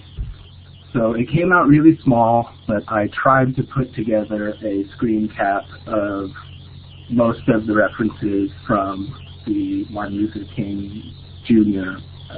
Entry on Wikipedia. This isn't even all of them. As you can see, this only goes up to 216. There were actually 257 that I saw in total. So if we just kind of pick apart and look at some of these references, you can see, like the first citation we've got here is a book by Paul R. Krugman. And Paul Krugman is a Nobel Prize-winning economist. If you look in, you can't really read it, but I can, with my eagle eyes, the 20th citation, it mentions Claiborne Carson, and he is a history professor at Stanford, as well as the director of the Martin Luther King Jr. Research and Education Institute. When you get even more into these references, you'll see that some of them are actually from Dr. King himself. So on this slide, we can see the two sets of references from our website put next to each other. There's the one citation from martinlutherking.org compared to the 257 from the Wikipedia article. And I want to just point out that I tried really hard to find this particular Newsweek magazine article that martinlutherking.org was citing, but I could not find it no matter how hard I looked. What I was taken to, which was kind of curious, was a whole lot of comments on news websites, as well as entries in rather unsavory message boards that were just direct quotations from martinlutherking.org. And so I thought that was rather interesting. So I know for a fact you can go find Paul Krugman's book, but I couldn't for the life of me find this particular Newsweek magazine article.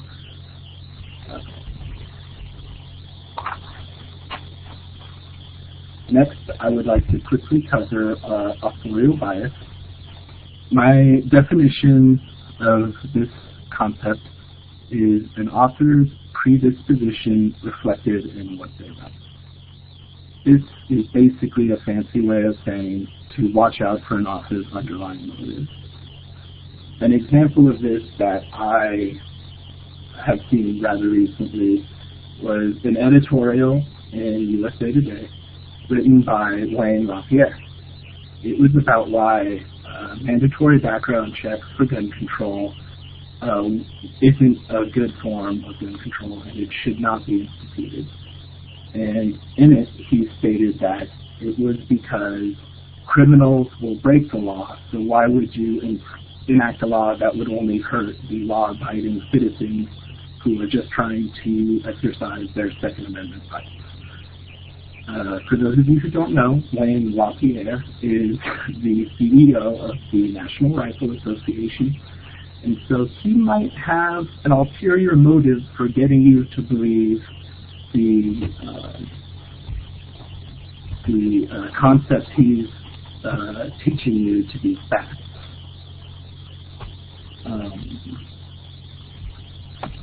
So if we click forward, here is a picture of Don Black.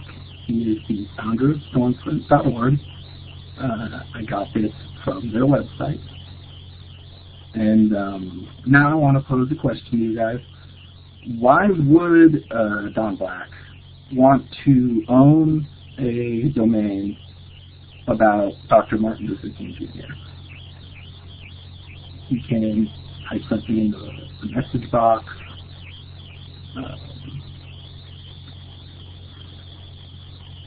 Because you can put out false information, yeah. Spread hate speech, yes. Grab different audience, spread message to readers, that's a very good one, yeah. You can control the information, yep. It's very easy for him to do that, yeah.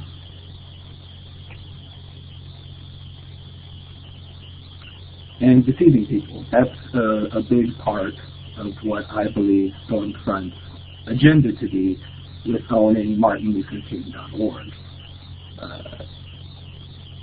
They can besmirch a rather important figure to the civil rights movement and attempt to undermine any attempts that civil rights try to maintain for being like an appropriate thing. They can. It's like basically the strongman argument, which we learned earlier.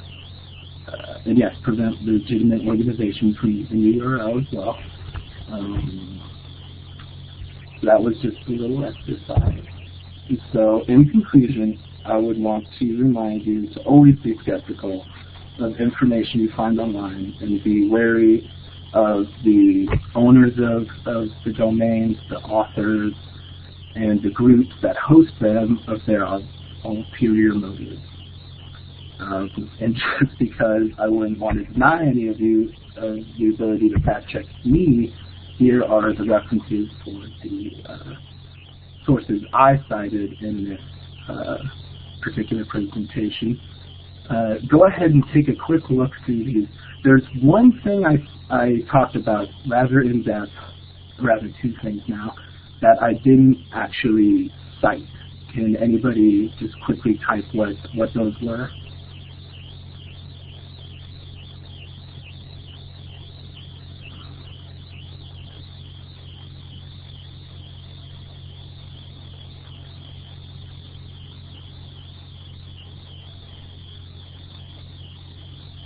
Reliable information. I made that up off the top of my head, so I didn't cite anything there, but that is also true. That is something that didn't get cited. Amira, you can type in the chat box or grab the mic. Sorry, Trevor, my chat box isn't working, but the New York Times and that, was it a gamer website that you mentioned? Oh yeah, those are two. Okay, so this has been really informative to me that there's a ton of stuff I didn't cite that I claim to. But I was looking for the Wayne LaPierre article, the editorial from USA Today, as well as capybaras. I had to look that up on Wikipedia and did not include that. So real quick, does anybody have any questions?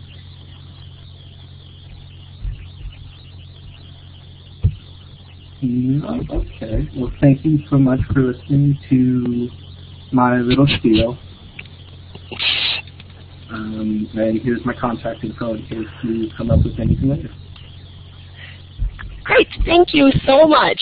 Let's give Trevor a round of applause as well. And you did a great job. We have had 6 fabulous presentations for tonight. And I always hope that the first night's presentations are strong because that sets the tone for the rest of the sessions, and I feel like this has been a really successful night. So thanks to each and every one of you. Thank you all also for all of your participation and support for each other. I really appreciate it. It's really important that we are attentive and participatory and supportive. So thanks to all of you. I'm going to paste in everyone's email addresses.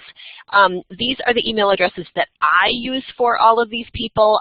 So each of the presenters, if I'm giving people an email address that you don't want, that is not your preferred email address, if you can just type in an alternate one. But here it is. You might want to copy and paste the whole chunk into another document just so that you have all of the email addresses all at the same time. What I need each of you to do is to write an email message to each of these people, and in the message you're going to say 2 positive things that the person did during the session, and then 1 very diplomatically worded, very kind suggestion for something to keep in mind the next time this person teaches, either generally or teaches this lesson. Okay, these can be short, these can be informal, these can be friendly. I want them to be friendly, and they do not need to be really, really lengthy. But I would like you to be specific enough that these are helpful messages, and keep in mind that you are offering these suggestions as peers, as friends. You're not evaluating, those sorts of things. You're just trying to be helpful. Could you CC me just so that I can give you credit?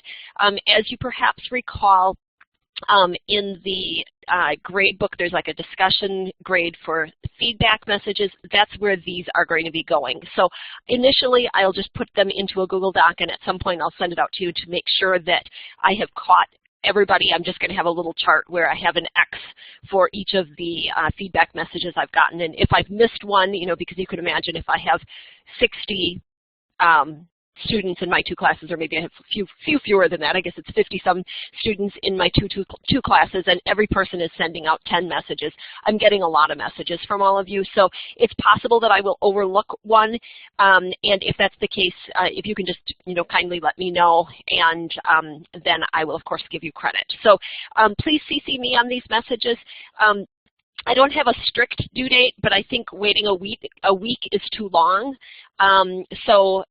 Sooner is better. I think it's helpful to your classmates to actually get feedback, relatively soon. Also, people who presented this evening, you're going to be needing to write your reflection piece. Go back to the assignment sheet and take a look at that, or you can take a look at Kate and Stacy's examples. And again, I don't have a strict deadline on that, but within a few days. I think, again, a week is probably too long, but do what you can do. And the very, very last date for these things is the last day of the semester, which is the 13th, I believe, of May. So don't push it off until then. Try to get it sooner. So those are the things that I need to talk to you about. Linda, no, you don't need to duplicate. That's fine that you just sent them to me in my email. Let me just go up and see if there are any other messages. Okay. Everybody did a great job.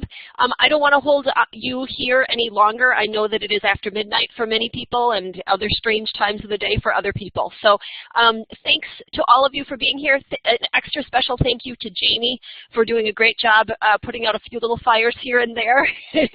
Jamie and I were working hard back here making sure everything went smoothly. So I appreciate all of you being here. Remember that we have sessions almost every night for the next week and a half or so for either this class or my other section. You are most welcome to come to any ones that you want, but you do need to come to 2, one when you are presenting and one when you are just attending. So in all, you're going to be sending out and receiving around 10 messages. So I hope that helps. Let me know if you have questions, and have a great night. Good night now.